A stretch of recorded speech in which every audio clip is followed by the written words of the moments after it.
more dynamic.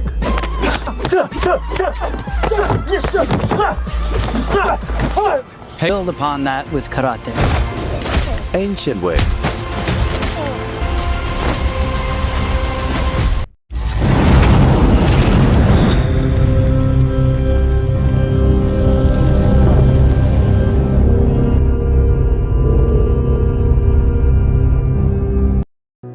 Kisah berawal dari sebuah film karate kedua yang dirilis di tahun 1986.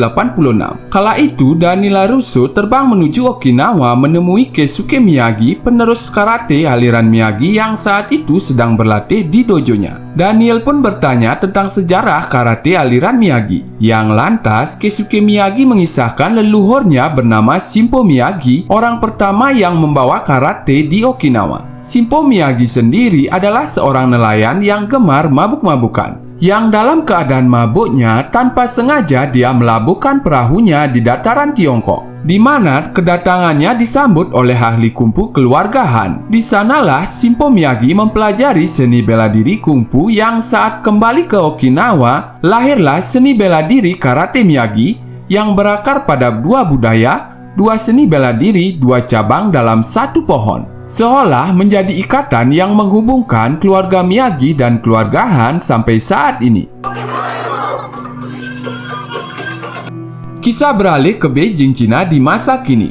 Kita akan dibawa pada sebuah sekolah kungfu yang dikelola oleh seorang legenda yang tak lain adalah Master Han. Tepat saat itu, di sekolah ini Master Han menyembunyikan seorang murid bernama Li Fong. Diam-diam membiarkannya berlatih kungfu di sekolahnya, yang padahal ibu Li Fong selalu melarangnya. Apalagi baru-baru ini Li Fong terlibat perkelahian yang membuat sang ibu marah karenanya. Yang tepat saat itu sang ibu datang mencari anaknya. Sempat Master Han menyuruh seorang anak kecil untuk mengulur waktu kedatangan sang ibu. Namun sang ibu tak bodoh, yang membuat bocah dan Master Han pun kena marah karenanya. Si ibu meminta Master Han untuk menyampaikan sebuah pesan pada anaknya yang saat ini sedang menguping di balik dinding, bahwa sang ibu mendapatkan panggilan kerja dari sebuah rumah sakit yang berada di New York. Mendengar hal tersebut, tentunya Li Fong tak menerima keputusan sepihak yang mendadak ini. Sekalipun Li Fong ujung-ujungnya tak bisa berbuat apa-apa. Tak lama kemudian, Li Fong dan ibunya terbang menuju New York, yang nampak jelas bahwa Li Fong terpaksa berada di kota yang sama sekali tak diinginkannya.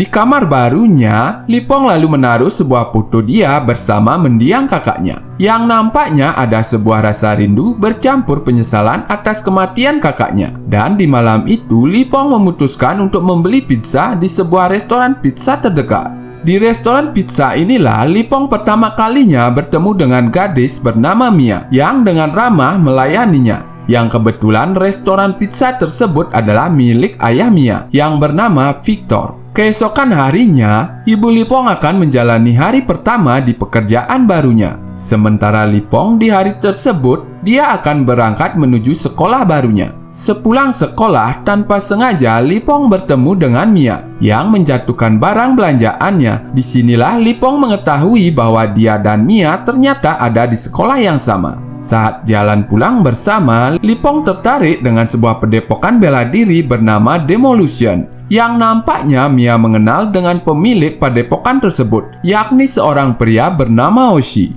Namun dengan tegas, Mia mengingatkan Li Fong agar tak sekalipun terpikir untuk masuk ke padepokan tersebut. Dan rupa-rupanya di padepokan tersebut ada satu pemuda bengal yang bernama Connor, petarung terbaik yang dimiliki padepokan tersebut, di mana dia adalah juara bertahan turnamen karate 5 wilayah yang belum ada tandingannya. Dan pria ini adalah mantan kekasih Mia. Maka saat Oshi berkata jika Mia telah move on bersama pria berparas oriental, sontak saja Connor panas dibuatnya.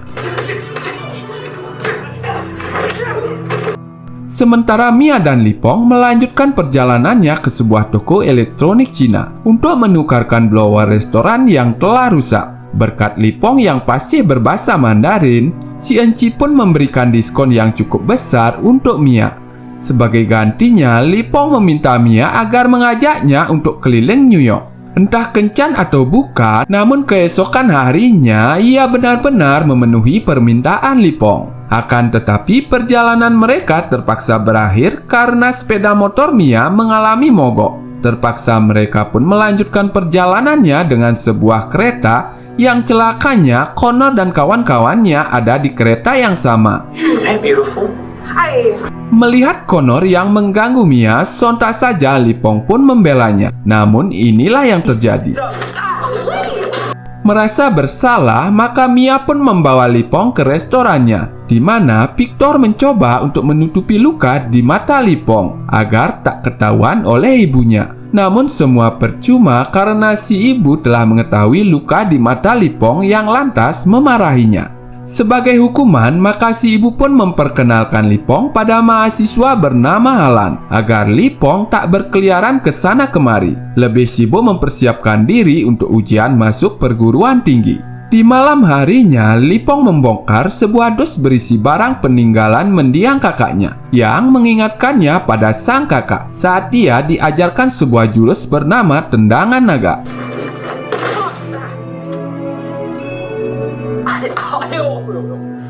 Maka saat Connor terus-terusan mengganggu Lipong di sekolahnya, Lipong yang mulai habis kesabarannya pun kini tak tinggal diam, bermaksud untuk menggunakan tendangan naga yang pernah diajarkan oleh kakaknya. Namun rupa-rupanya Connor benar-benar tak bisa diremehkan.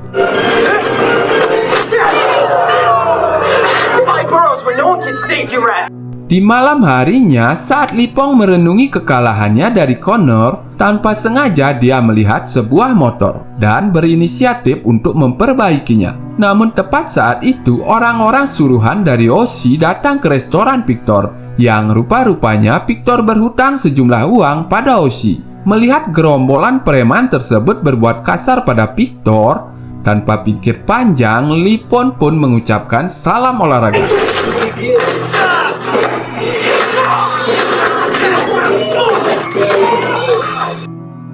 Melihat Lipong yang pandai bela diri membuat Victor kagum dibuatnya dan teringat pada masa mudanya yang rupa-rupanya Victor adalah mantan juara tinju lokal yang pensiun tepat saat Mia dilahirkan. Namun bagi Victor, bakat kumpul Lipong menjadi sebuah kesempatan untuk melunasi semua utang-utangnya pada Oshi, di mana Victor tahu satu arena tinju ilegal yang bisa dengan cepat menghasilkan uang. Maka dia meminta Lipong agar mau melatihnya dan Victor bisa memenangkan pertandingan ilegal tersebut. Namun Lipong menolaknya begitu saja.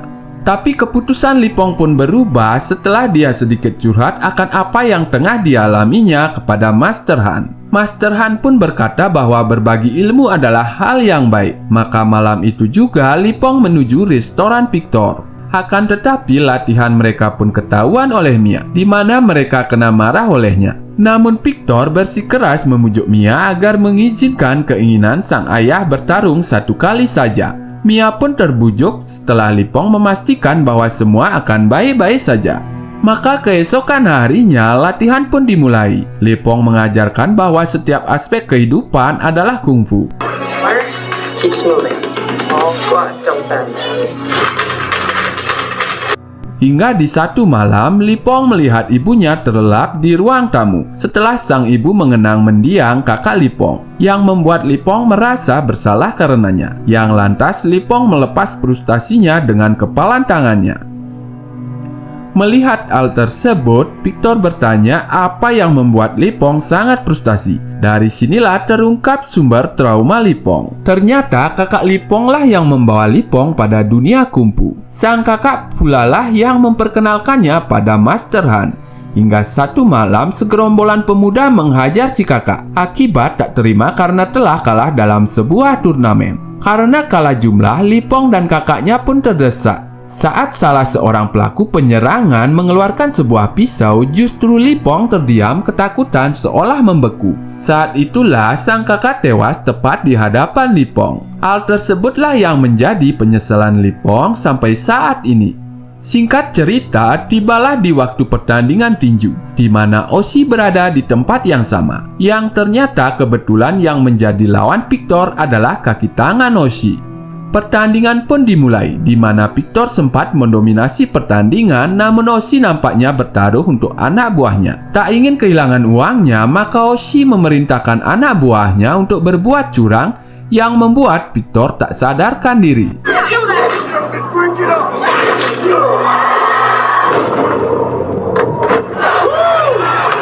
Saat itu nampaknya Victor mengalami benturan cukup keras di kepalanya. Alih-alih membantu Mia, justru Lipong berkutat dengan rasa traumanya.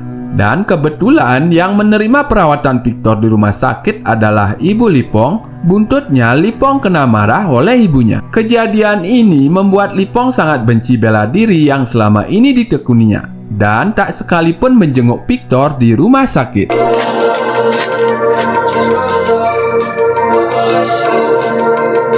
Hingga di satu malam saat pulang ke rumahnya, Lipong menyadari bahwa ada seseorang yang membobol rumahnya, yang ternyata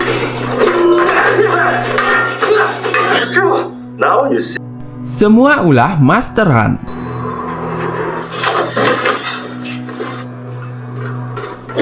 Surprise. Mendengar apa yang terjadi pada Victor, maka keesokan harinya Master Han mengajak Lipong untuk menjenguk Victor. Kedatangan Lipong tak disambut baik oleh Mia, sekalipun Victor sama sekali tak menyalahkan Lipong atas semua yang terjadi. Yang tiba-tiba saja Master Han berkata bahwa masalah temannya adalah masalah dirinya juga. Rupa-rupanya Master Han mengetahui jika Lipong sempat niat untuk mengikuti turnamen karate 5 wilayah guna membalaskan dendam Victor pada Oshi, sekaligus juga urusan pribadinya dengan Connor. Master Han berencana akan mengikut sertakan Lipong dalam turnamen tersebut, menyuruh Lipong mempersiapkan dirinya hanya dalam waktu 10 hari. Maka saat itu juga Lipong meminta bantuan Halan untuk mencari tempat berlatih. Sampai akhirnya mereka menemukan sebuah taman yang dijamin sepi pengunjung. Taman inilah yang akan menjadi tempat latihan untuk Lipong.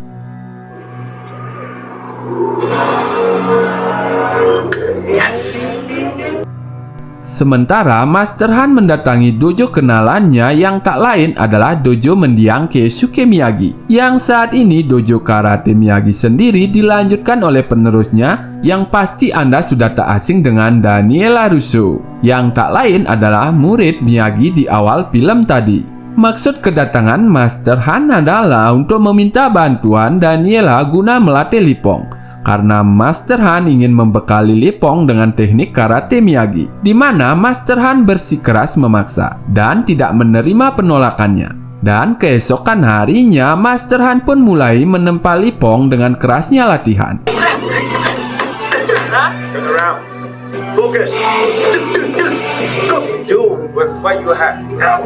Beberapa waktu kemudian Daniela pun datang menyusul, namun Daniela berkata bahwa waktu latihan 1 minggu takkan cukup. Akan tetapi Master Han meyakinkan Daniela dengan memperlihatkan kemampuan Lipong.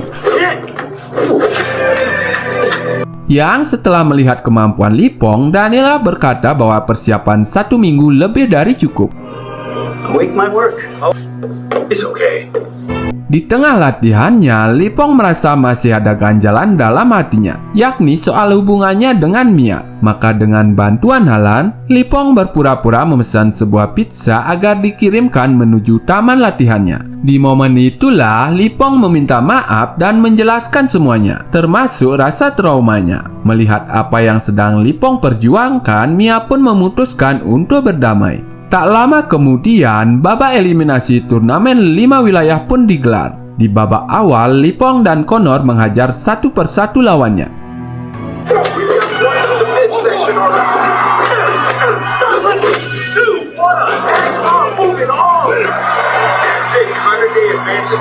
Hingga pada suatu babak, Connor tak senang melihat Lipong menghajar teman seperguruannya. Maka diam-diam Connor memerintahkan konconya untuk menghajar Lipong saat itu juga. Namun kali ini kedua guru Lipong pun bersatu memasang badan untuk muridnya.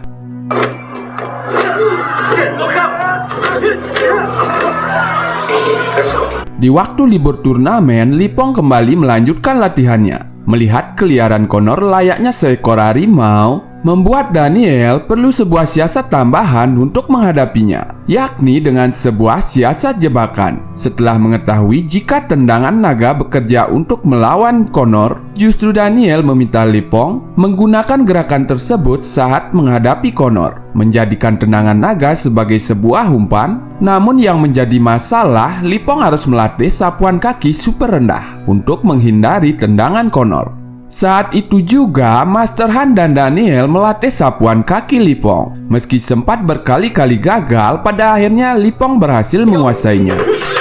Jiang, get back up. Under the kick.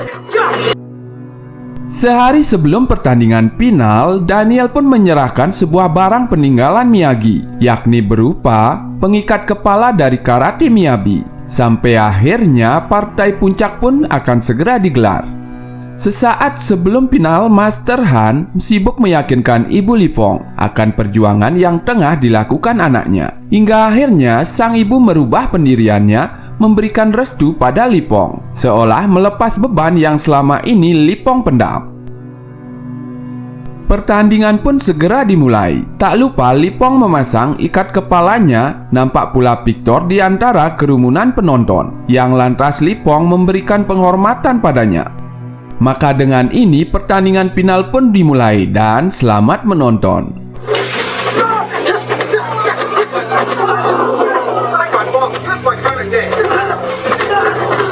8 poin adalah poin kemenangan di pertandingan ini, di mana Lipong sempat tertinggal karena beruntun mendapat serangan dari Connor. Namun Lipong melakukan counter dengan dahsyatnya, memaksakan hasil imbang dengan 1 poin sebagai penentu kemenangannya. Namun di saat poin krusial seperti ini, Lipong nyaris saja pingsan dan tak sadarkan diri tatkala rasa trauma kembali menghantuinya.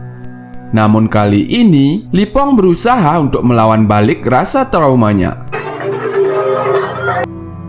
Disinilah tendangan naga akan digunakan sebagai umpan untuk memancing kelengahan Connor, yang kemudian ini yang terjadi.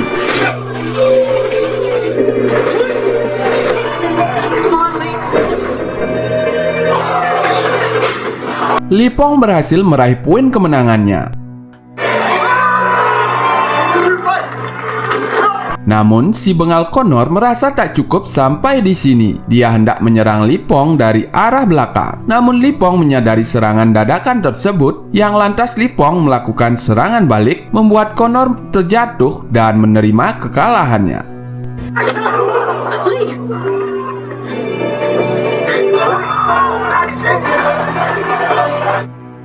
Beberapa waktu kemudian, restoran pizza Victor mulai diramaikan oleh pengunjung dengan menjual nama sang juara yang ada di restorannya. Lipong pun mengirimkan sekotak pizza untuk Daniel, yang tepat saat itu Johnny Lawrence, mantan rival Daniel yang kini menjadi teman dekatnya, sedang berada di tempat yang sama. Yang justru Johnny terinspirasi untuk membuka restoran pizza dengan nama Miyagi-am, dan film pun berakhir.